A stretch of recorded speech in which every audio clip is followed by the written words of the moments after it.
Hello दोस्तों, welcome to my YouTube channel doctor Rakesh Kumar Gupta. दोस्तों, इसके पहले हम लोग पढ़े थे ज्ञान का समाजशास्त्र कालमान हिम का, जिसमें ज्ञान का समाजशास्त्र क्या है, उसकी विशेषताएं क्या हैं। आज हम लोग पढ़ेंगे व्हाट इज आइडियोलॉजी, वैचारिकी क्या है। वैचारिकी शब्द का सबसे पहले प्रयोग 1801 में डेस्टर्ड यूटैसी ने किया था। 1801 में सबसे पहले डेस्टर्ड यूटैसी ने इसका प्रयोग किया और इसे विचारों का विज्ञान कहा। जब तक वैचारिकी शब्द का प्रयोग विचारों के विज्ञान के अर्थ में होता रहा, तब तक इसमें वस्तुनिष्ठता या तटस्थता का भाव था।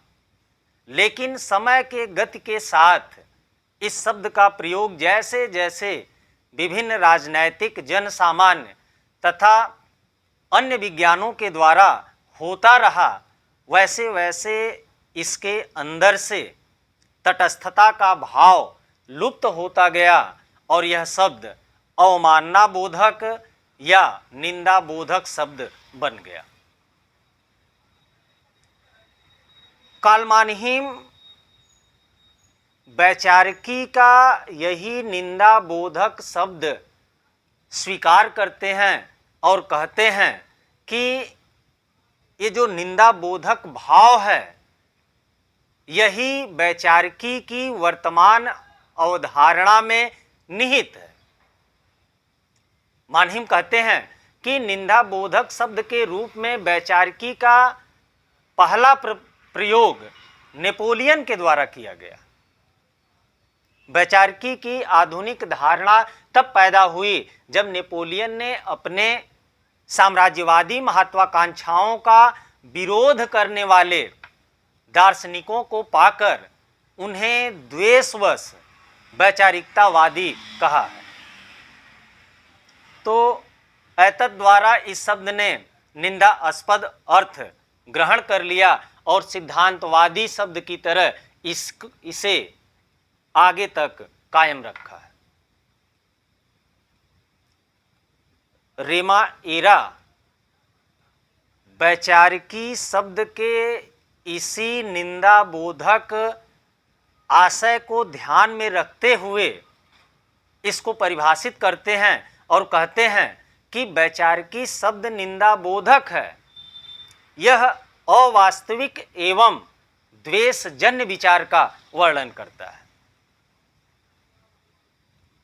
इसके बाद कालमान हिम वैचारिकी को परिभाषित करते हैं और कहते हैं कि ज्ञान उस समय विकृति और वैचारिकी होता है जिस समय यह किसी स्थिति की नई वास्तविकता पर पहचान देने में असमर्थ हो जाता है और यह उन पर विचार करते समय अनुप्रयुक्त प्रत्ययों के माध्यम से उन्हें छिपाने की कोशिश करता है। तो ये था वैचारिकी की परिभाषा। अब इसके बाद हम लोग देखेंगे कि वैचारिकी की विशेषताएं क्या हैं। तो पहली विशेषता है कि वैचारिकी स्वार्थजन्य होती है। वैचारिकी क्या होती है? स्वार्थजन्य होती है। रेमा एरा कहते हैं कि वैचारिकी किसी व्यक्ति या समूह का स्वार्थजन्य व्यवहार या विचारों की व्यवस्था है। अगर हम रेमा एरा की इस परिभाषा को देखें तो स्पष्ट हो जाता है कि वैचारिकी किसी व्यक्ति या समूह के विचारों की वह व्यवस्था होती है जो वह व्यक्ति या समूह अपने स्वार्थ सिद्धि के लिए अपनाता है। जब वर्तमान परिस्थिति के अनुरूप प्रासंगिक व्यवहार करते हुए स्वार्थ की सिद्धि वह नहीं कर पाता है, तो उस स्थिति में अपने स्वार्थ की सिद्धि के लिए वह कोई ऐसा व्यवहार अपनाता है जो उस परिस्थिति के अनुकूल नहीं होता और जिसे अपनाने से व्यक्ति का स्वार्थ अवश्य सिद्ध हो जाता है। जैसे किसी विशिष्ट अवसर पर अपने द्वारा की गई कायरता को छिपाने के लिए झगड़ा न करने का बहाना बनाना, आर्थिक लाभ के लिए या किसी अन्य लाभ के लिए विकलांग न होते हुए भी विकलांग होने का स्वांग रचना इत्यादि वैचारिकी का उदाहरण है। तो वैचारिकी व्यक्तिगत भी हो सकती है और वैचारिकी समूह की भी हो सकती है। तो ये पहली विशेषता थी कि वैचारिकी स्वार्थजन्य होती है। दूसरी विशेषता है कि यथार्थ का अवास्तविक वर्णन होता है। दूसरा है यथार्थ का अवास्तविक वर्णन।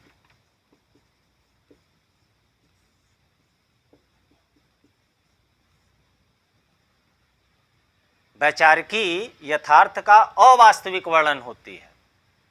रेमा एरा कहते हैं कि वैचारिकी यथार्थ का यथातत्व विवरण न होकर के उसका गलत प्रवृत्तिकरण होती है। इसीलिए वैचारिकी यथार्थ का छद्म रूप भ्रांतिकरण है। उदाहरण के लिए सामंती समाजवादी विचारधारा के लोग सर्वहारियों का प्राश्रय प्राप्त करने के उद्देश्य से दिखाने के लिए समाजवादी बनते हैं, जबकि वास्तव में वह समाजवादी नहीं होते हैं। केवल अपने स्वार्थ की सिद्धि के लिए समाजवादी होने का ढोंग रखते हैं। तो इस तरह सामंती समाजवाद यथार्थ का छद्म रूप होने के कारण वैचारिकी की श्रेणी में आएगा। रेमा एरा वैचारिकी की विशेषता को ध्यान में रखते हुए कहते हैं कि वैचारिकी यथार्थ को उस रूप में देखने से इंकार करती है जिस रूप में वह वास्तव में विद्यमान होती है। और तीसरी विशेषता है वैचारिकी संबद्ध व्यक्ति या समूह के हाथ में न्यायकरण का माध्यम होती है। वैचारिकी समूह या व्यक्ति के हाथ में क्या होती है? न्यायकरण का माध्यम होती है। यानी वैचारिकी व्यक्ति या समूह के हाथ में न्यायकरण का माध्यम होती है। वैचारिकी के माध्यम से किसी स्थिति के वास्तविक स्वरूप को छिपाने का जो प्रयास किया जाता है उससे व्यक्ति या समूह को लोगों द्वारा निंदित होने से बचाव भी होता है। उदाहरण के लिए अगर कोई व्यक्ति झूठ बोलता है तो वह इसलिए बोलता है कि झूठ बोलने से उसे जो अपमान मिल सकता है उस अपमान से उसका बचाव हो सकता है या बचाव हो जाएगा। एक दूसरा एग्जाम्पल आप देख सकते हैं, जैसे भिक्षावृत्ति को वर्तमान युग में दान का मान देकर हम भिक्षावृत्ति की कलंक से स्वयं को बचाने की कोशिश करते हैं। तो स्पष्ट हो जाता है कि वैचारिकी संबद्ध व्यक्ति या समूह के लिए अपने गलत व्यवहार के न्यायकरण का एक माध्यम होती है। अब इसके बाद है वैचारिकी के प्रकार। वैचारिकी कितने प्रकार की होती है? कार्ल मानहीम ने वैचारिकी के दो प्रकार बताए हैं। पहला वो कहते हैं व्यक्तिगत वैचारिकी और दूसरा वो कहते हैं समग्र वैचारिकी। व्यक्तिगत वैचारिकी क्या है? कार्ल मानहीम कहते हैं कि वैचारिकी की व्यक्तिगत अवधारणा उस समय प्रकाशित होती है जब इसका आशय यह होता है कि हम अपने प्रतिरोधी द्वारा प्रस्तुत विचारों और प्रतिनिधानों के प्रति ही संदेह करते हैं। मानहीम व्यक्तिगत वैचारिकी को परिभाषित करते हैं और कहते हैं कि वैचारिकी की व्यक्तिगत अवधारणा उस समय प्रकाशित होती है जब इसका आशय यह होता है कि हम अपने प्रतिरोधी द्वारा प्रस्तुत विचारों और प्रतिनिधानों के प्रति ही संदेह करते हैं। तो मानहिम की इस परिभाषा को अगर हम देखें तो स्पष्ट हो जाएगा या स्पष्ट हो जाता है कि जब हम अपने प्रतिरोधी के विचारों को ही, अन्य लोगों के विचारों को नहीं, संदेह की दृष्टि से देखते हैं तो उसे हम व्यक्तिगत वैचारिकी कहते हैं। उदाहरण के लिए कार्ल मानहिम कहते हैं कि व्यक्तिगत वैचारिकी की श्रेणी में जानबूझकर बोला गया झूठ, अनजाने में बोला गया झूठ, आत्म प्रवंचना और दूसरों को धोखा देना, ये सारी चीजें आ जाती हैं, बशर्ते कि ये बातें व्यक्ति के व्यवहार का अंग बन गई। अब इसके बाद दूसरा है समग्र वैचारिकी। समग्र वैचारिकी क्या है? समग्र वैचारिकी किसी पूरे युग्म या वर्ग जैसे ऐतिहासिक सामाजिक समूह की विचारधारा होती है। इस विचारधारा का अध्ययन करते समय संबद्ध समूह की संपूर्ण मानसिकता अर्थात वैचारिकी व्यवस्था और संरचना का विश्लेषण किया जाता है। कार्ल मानहिम कहते हैं उस समय हम किसी युग्म या वर्ग जैसे किसी ठोस ऐतिहासिक सामाजिक समूह की वैचारिकी का संदर्भ लेते हैं जिस समय हम उस युग्म या समूह के मस्तिष्क, समूह का मस्तिष्क मतलब वैचारिकी व्यवस्था की विशेषताओं और संरचना का विश्लेषण करते हैं। तो ये था समग्र वैचारिकी। व्यक्तिगत वैचारिकी क्या है और समग्र वैचारिकी क्या है। अब इसके बाद है कि व्यक्तिगत वैचारिकी और समग्र वैचारिकी के बीच अंतर क्या है। कार्ल मानहिम व्यक्तिगत वैचारिकी और समग्र वैचारिकी के बीच अंतर बताने से पहले इन दोनों के बीच 3 समानताओं का जिक्र करते हैं। पहला वो समानता बताते हैं कि व्यक्तिगत वैचारिकी और समग्र वैचारिकी दोनों ही इस बात का बोधक होती हैं कि प्रतिरोधी का जो कथन है वह अविश्वसनीय है, असत्य है। दूसरी समानता वो बताते हैं कि व्यक्तिगत वैचारिकी और समग्र वैचारिकी दोनों ही प्रतिरोधी के कथन को उसकी प्रतिरोधी का प्रकार्य मानते हैं।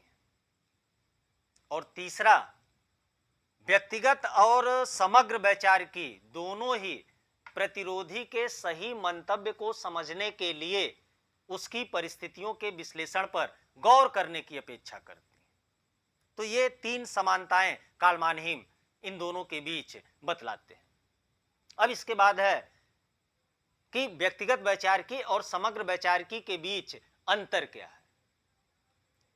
वैचारिकी की व्यक्तिगत और समग्र अवधारणाएं समानताएं रखते हुए भी एक दूसरे से मूलतः भिन्न होती हैं। कार्ल मानहिम ने अपनी पुस्तक आइडियोलॉजी एंड यूटोपिया में दोनों के बीच निम्न भेद बतलाते हैं। पहला वो कहते हैं कि व्यक्तिगत वैचारिकी अपने नाम के अनुसार ही व्यक्ति को संदर्भित होती है। और स्मरणीय है कि जब कोई व्यक्ति अपने किसी मंतव्य को दूसरों से छुपाने के लिए झूठ बोलता है तो उसका यह असत्य वचन व्यक्तिगत वैचारिकी कहलाता है। जबकि समग्र वैचारिकी का संदर्भ व्यक्ति नहीं होता है बल्कि मानव समूह या कोई पूरा ऐतिहासिक युग होता है। तो जब किसी समूह या युग के संपूर्ण विचारों को वैचारिकी की संज्ञा दी जाती है तभी वह वैचारिकी समग्र वैचारिकी की श्रेणी में आती है। दूसरा अंतर कार्ल मानहिम बतलाते हैं कि व्यक्तिगत वैचारिकी की अवधारणा के अंतर्गत प्रतिरोधी के केवल कुछ विचारों को या प्रतिरोधी के केवल कुछ ही विचारों को वैचारिकी की संज्ञा दी जाती है, उसके सभी विचारों को नहीं। जबकि समग्र वैचारिकी के अंतर्गत प्रतिरोधी के सभी विचार शामिल होते हैं। और तीसरा अंतर है व्यक्तिगत वैचारिकी की अवधारणा मनोवैज्ञानिक स्तर पर प्रतिरोधी के कथन की व्याख्या करती है और इस स्तर पर प्रतिरोधी के कथन की केवल अंतर्वस्तु का विश्लेषण किया जाता है, उसके स्वरूप का विश्लेषण नहीं किया जाता है। या दूसरे शब्दों में हम कह सकते हैं कि जब प्रतिरोधी की किसी कही हुई झूठी बात को उसके अन्य कथनों से अलग कर दिया जाता है या अलग करके देखा जाता है, तो यह उस झूठे कथन की मनोवैज्ञानिक व्याख्या कहलाती है। जैसे अगर कोई शराब पीने वाला व्यक्ति शराब न पीने की बात करता है, तो उसके इस अकेले झूठ का भंडाफोड़ करना मनोवैज्ञानिक स्तर की व्याख्या कहलाएगी। समग्र वैचारिकी में प्रतिरोधी के विचारों की व्याख्या सैद्धांतिक स्तर पर की जाती है। यहां प्रतिरोधी के कथन की अंतर्वस्तु और स्वरूप दोनों की व्याख्या अनिवार्य होती है और ऐसी व्याख्या के लिए प्रतिरोधी के विचारों को उसकी सामाजिक दशाओं के संदर्भ में देखा जाता है। और चौथा अंतर है कि व्यक्तिगत वैचारिकी की अवधारणा स्वार्थ के मनोविज्ञान से क्रिया करती है, अर्थात इसके विश्लेषण में यह देखने का प्रयास किया जाता है कि वैचारिकी के मूल में प्रतिरोधी का कौन सा स्वार्थ छिपा हुआ है। इसीलिए इस वैचारिकी को स्वार्थमूलक वैचारिकी कहते हैं और समग्र वैचारिकी की अवधारणा के विश्लेषण में स्वरूपात्मक प्रकार्यात्मक विश्लेषण का प्रयोग होता है। इसी कारण समग्र वैचारिकी को स्वार्थमूलक नहीं बल्कि रचनात्मक वैचारिकी कहा जाता है। तो ये था आइडियोलॉजी क्या है, व्यक्तिगत वैचारिकी, समग्र वैचारिकी, दोनों के बीच अंतर क्या है। अब इसके बाद नेक्स्ट वीडियो में हम लोग पढ़ेंगे कि ज्ञान का समाजशास्त्र और वैचारिकी के बीच क्या संबंध है।